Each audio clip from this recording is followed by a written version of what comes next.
सभी भक्तों को सीताराम जय बालाजी महाराज जाए बागेश्वर धाम सरकार।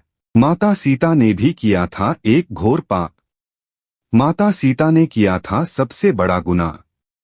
रामायण की कथा तो सभी ने सुनी या पढ़ी होगी, जिसमें श्री राम और माता सीता के जीवन से जुड़े पहलुओं को दिखाया गया है। उन्हीं में से एक कहानी में बताया गया है कि कैसे मर्यादा पुरुषोत्तम राम अपनी पत्नी सीता को एक धोबी की बातों में आकर अयोध्या छोड़कर जाने को कह दिया था। लेकिन क्या आपको पता है कि वो धोबी के रूप में जन्मा एक पक्षी था, जिसके श्राप की वजह से ही माता सीता को वन में भटकना पड़ा था।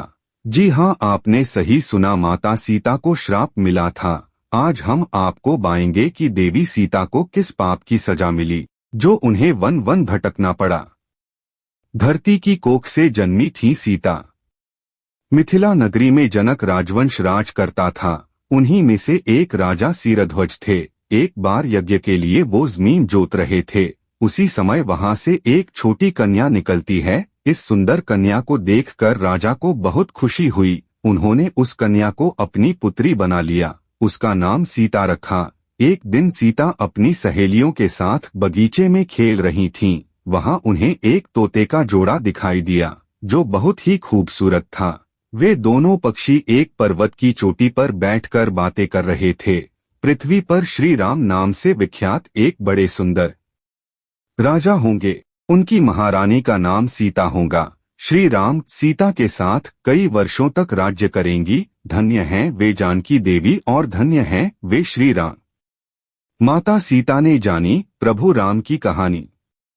तोते की ऐसी बातें सुनकर सीता ने सोचा कि ये दोनों तो मेरे ही बारे में बातें कह रहे हैं। इन्हें पकड़कर मैं इनसे अपने जीवन से जुड़ी सारी बातें पूछ सकती हूँ। इसीलिए उन्होंने अपनी सहेलियों से उन दोनों पक्षियों को पकड़कर लाने को कहा। उनकी सहेलियां उस पर्वत पर गईं और दोनों पक्षियों को पकड़कर ले आईं।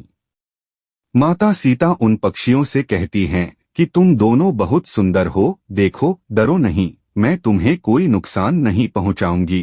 तुम बस मुझे ये बताओ कि तुम कौन हो और कहां से आए हो। राम कौन है और सीता कौन है? तुम्हें उनके बारे में कैसे पता है? पक्षी जोड़े ने सुनाई श्री राम जन्म की कथा। माता सीता के पूछने पर दोनों पक्षी बताते हैं कि एक बहुत विख्यात महर्षि वाल्मीकि हैं। हम दोनों उन्हीं के आश्रम में रहते हैं। महर्षि ने रामायण नाम का एक ग्रंथ लिखा है, जिसका पाठ उन्होंने अपने शिष्यों को भी कराया है। उन पक्षियों ने सीता को ये भी बताया कि इस ग्रंथ में महर्षि वाल्मीकि ने बताया है कि महर्षि ऋष्यशृंग के द्वारा किए गए पुत्रष्टि से प्रसन्न होकर भगवान विष्णु, राम, लक्ष्मण, भरत और शत्रुघ्न ये चार मानव शरीर धारण कर पृथ्वी पर जन्म लेंगे। बड़े होने पर श्री राम महर्षि विश्वामित्र और अपने छोटे भाई लक्ष्मण के साथ हाथ में धनुष लिए मिथिला आएंगे और शिव जी के धनुष को तोड़कर सीता से विवाह करेंगे। राम और सीता का विवाह। फिर उस पक्षी के जोड़े ने कहा, हे सुंदरी, हमने तुम्हें सब कुछ बता दिया, अब हमें छोड़ दो, हम जाना चाहते हैं। पक्षियों की बातें सुनकर माता सीता के मन में और भी बातें जानने की इच्छा हुई। उन्होंने उन दोनों से पूछा कि राम कहाँ होंगे, वे किसके पुत्र हैं, कैसे वो मिथिला आकर जानकी से विवाह करेंगे। नर तोता बोला कि श्री रामचंद्र का मुख कमल के समान सुंदर, नेत्र बड़े बड़े और खिले हुए, नासिका ऊंची, पतली भुजाएं घुटनों तक, गला शंख के समान होगा। मैं उनका क्या वर्णन करूं, जिनके गुणों का बखान 100 मुख वाला भी नहीं कर सकता। दोनों पक्षी कहते हैं कि जानकी देवी धन्य हैं, जो जल्द ही रघुनाथ जी की पत्नी बनकर उनके साथ कई वर्ष तक राज करेंगी। लेकिन तुम कौन हो? पक्षियों की बातें सुनकर सीता ने कहा कि जिसे तुम लोग जानकी कह रहे हो वो मैं ही हूँ। नर तोते की विनती। माता सीता उन्हें कहती हैं कि मैं तुम दोनों को तब ही छोड़ूंगी जब श्री राम यहाँ आकर मुझसे विवाह करेंगे।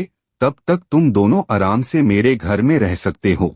ये सुनकर मादा तोता जानकी से कहती कि हम वन के पक्षी हैं, हमें घर में सुख नहीं मिलेगा। मैं गर्भवती हूँ, मुझे जाने दो, मैं अपने स्थान पर जाकर बच्चे पैदा करूंगी। आप चाहें तो उसके बाद फिर से यहाँ आ जाऊंगी उसके कहने पर भी सीता जी ने उसे नहीं छोड़ा।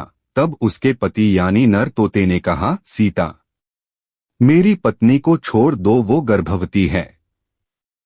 जब ये बच्चों को जन्म दे देगी तब उसे लेकर मैं फिर तुम्हारे पास आ जाऊंगा। माता सीता को पक्षी जोड़े का श्राप। तब माता सीता ने कहा, तुम आराम से जा सकते हो, लेकिन ये मुझे बहुत पसंद है, तुम घबराओ नहीं, मैं इसकी अच्छे से देखभाल करूंगी। जब सीता ने उस मादा तोते को छोड़ने से मना कर दिया तब वो पक्षी दुखी हो गया। पक्षी दोबारा सीता जी से निवेदन करता है कि मैं अपनी पत्नी के बिना जिंदा नहीं रह सकता, इसलिए इसे छोड़ दो। माता सीता, तुम बहुत अच्छी हो, मेरी प्रार्थना मान लो। इस तरह उसने बहुत समझाया, लेकिन सीता ने उसकी पत्नी को नहीं छोड़ा। तब मादा पक्षी ने क्रोध में सीता को श्राप दिया कि अरे, जिस प्रकार तू मुझे इस समय अपने पति से अलग कर रही है, वैसे ही तुझे भी स्वयं गर्भवती की अवस्था में श्री राम से अलग होना पड़ेगा। वन वन भटकती रही माता सीता। कुछ दिन बाद पति से बिछड़ने के दुख में मादा पक्षी के प्राण निकल गए। पत्नी की मौत हो जाने पर नर पक्षी दुखी हो गया। फिर वो सीता जी से बोला कि मैं मनुष्यों से भरी श्री राम की नगरी अयोध्या में जन्म लूंगा, मेरे ही कारण तुम्हें पति के वियोग का दुख उठाना पड़ेगा। ये कहकर वो वहां से उड़ जाता है। कुछ साल बाद उसका जन्म अयोध्या में धोबी के घर हुआ। उस धोबी के कारण ही सीता जी का अपमान हुआ, उन्हें अपने पति श्री राम से अलग होना पड़ा। उस तोते का श्राप ही सीता जी के पति श्री राम से बिछड़ने का कारण बना। इसीलिए जब माता सीता गर्भवती थीं तो उन्हें भी पति से दूर वन में रहना पड़ता है।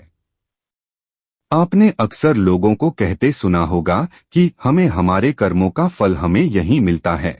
इस कहानी से ये बात सिद्ध भी हो जाती है कि कर्म के फल से कोई भी नहीं बच सकता, फिर चाहे वो भगवान राम हो या सीता, सभी को अपने कर्मों को फल भोगना पड़ता है।